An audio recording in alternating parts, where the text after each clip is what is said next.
Welcome to SVN news. Anakapalli జిల్లా ఎలమంచిలి మండలం కొక్కిరాపల్లిలో డాక్టర్ బిఆర్ అంబేద్కర్ 135వ జయంతి వేడుకలు ఘనంగా నిర్వహించారు. ఈ కార్యక్రమంలో జిల్లా collector Vijayakrishnan, joint collector Sauryaman Patel, Yelamanchili Madugula ఎమ్మెల్యేలు సుందరపు విజయ్ కుమార్, బండారు సత్యనారాయణమూర్తి పాల్గొన్నారు. ముందుగా అంబేద్కర్ విగ్రహానికి పూలమాలలు వేసి నివాళులర్పించారు. ఈ సందర్భంగా కలెక్టర్ మాట్లాడుతూ ఈ రోజు ఇక్కడ కూర్చొని బిఆర్ అంబేద్కర్ గారు జయంతి ఎందుకు జరుపుకుంటున్నాము? ఆయన అంత కష్టపడి కూడా పైకి ఎదిగి మన అందరికీ ఆదర్శంగా నిలిచిపోయి ఉన్నారు కాబట్టి ఆయన బర్త్డే మనం చేసుకుంటున్నాం. అలాగే మన బిఆర్ అంబేద్కర్ గారు అవ్వలేకపోయినా మన గురించి కూడా ఒక 100 మంది ఈ అమ్మాయి పుట్టిన వలన, ఈ అబ్బాయి పుట్టిన వలన మా జీవితం బాగుపడింది అని ఒక 100 మంది చెప్పినా చాలు. మనం పుట్టినదికి ఒక సార్థకత ఉంది. దయచేసి పిల్లలు ఈ వయసులో ఏం అడ్వైస్ ఇచ్చినా బోర్ పడుతుంది, కానీ దయచేసి గుర్తుపెట్టుకో, ప్రతి అకేషన్లో ఒక డెసిషన్ మేకింగ్ పాయింట్ వచ్చినప్పుడు ఎవరో వచ్చి ఏదో చెప్పారు కదా, అది ఒక్కసారి అలాంటి వాళ్ళు మీరందరూ బంగారంని మనం ఎప్పుడు లాకర్లోనే పెడతాం. మీరు బ్యాడ్ అవ్వాలని పెట్టట్లా, మీకు ప్రొటెక్షన్ ఇస్తున్నారు. ఆ బంగారం ఎప్పుడు సెల్ఫ్ ప్రొటెక్షన్ చేయగలుగుతుంది అని నమ్మకం వచ్చినప్పుడు ఇక వదిలేస్తారు. సో ఈ లాకర్లో పెట్టడం అనేది I'm just saying as a metaphor అనేది మీ అందరికీ ప్రొటెక్షన్, అడ్వైస్, టైమింగ్స్ ఇవన్నీ దానికోసం పెట్టేదే. దయచేసి డిసిప్లిన్గా బతకడం. The very best. ఈరోజు తమిళనాడులో న్యూ ఇయర్, సో మీ అందరికీ కూడా తమిళ పుత్తాండు నల్వాழ்த்துக்கள். Thank you. భారతరత్న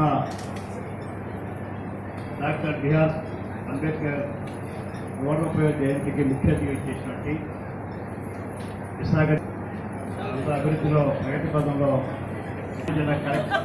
నాకు 30 అలవాటు అయిపోయింది. అనకాపల్లి జిల్లా కలెక్టర్ గారు విజయకృష్ణ గారికి, సోదరుడు తమ్ముడు సుందర విజయ్ కుమార్ గారికి, ఇవాళ మా రోడ్లన్నీ బాగున్నాయంటే మా గుంతల్లో అంటే మా ప్రగతి నాయకులు చెప్పాలి.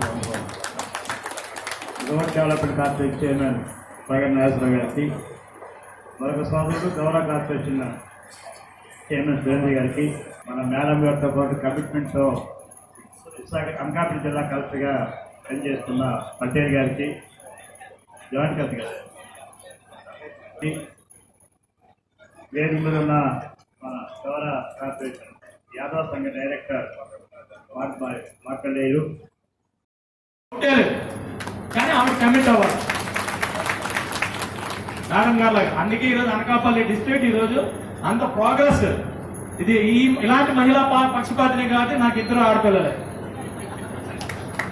డెఫినెట్గా నేను ఇది ఎందుకు అంటున్నానంటే, దయచేసి ఒక వర్గానికో ఒక ప్రాంతానికో అంబేద్కర్ గారిని మీరు కన్క్లూడ్ చేయకండి.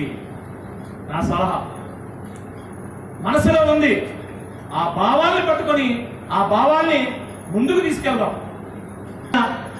ఆయన ఉద్దేశాన్ని నువ్వు పాటిస్తున్నావా లేదనేదే ఈరోజు అందరికీ అడుగుతా ఉన్నాను, అందరికీ చెప్తా ఉన్నాను.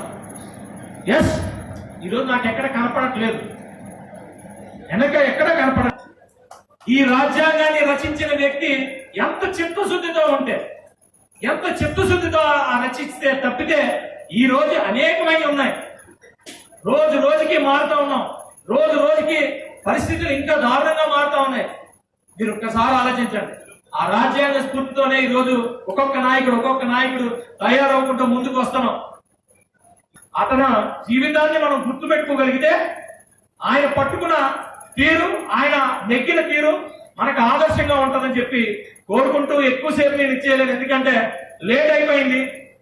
మా అన్న కొంచెం మాటలు తరబడ్డారు, నేనేమో కొంచెం ఆవేశంగా మాట్లాడాను. ఇదంతా వచ్చిన స్ఫూర్తితో మనం బతుకుతున్నాం కాబట్టి ప్రతి ఒక్కరికి కూడా ఇది ఒక శుభమైన రోజు డెఫినెట్ గా.